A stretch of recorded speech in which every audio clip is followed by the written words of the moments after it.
a trade deficit be a problem? Well, here on this graph, you can see trade deficits in the U.S., and they've had a trade deficit for over 20 years.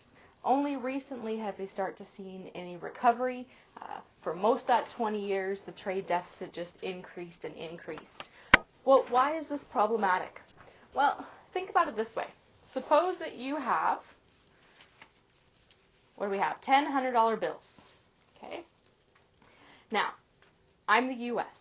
You're another country. We have trade. And if there's a trade deficit, then what that means is that I am buying more from you than I am selling to you.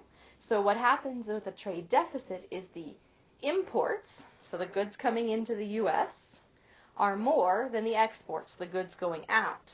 Well, what does that mean about the money? If I'm buying more goods from you than you're buying from me, then that means money is leaving the U.S. and going to your country. Okay? Which means what's happening to the amount of money that's in circulation in the U.S.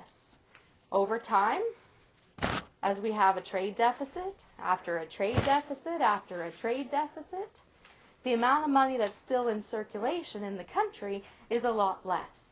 Well, if there's less money in circulation, what does that mean about the ability of the people within the country, so if we're talking about the U.S., to buy goods and services among other people in the U.S.? Well, if you have less cash on hand, you buy less stuff.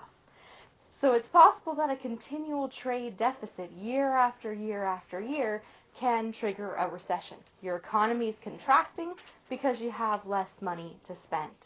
And some economists argue that the recession that we saw in 2008, 2009 was partly because of this, because the U.S. continued to have that trade deficit for decades and the money kept leaking out of the country.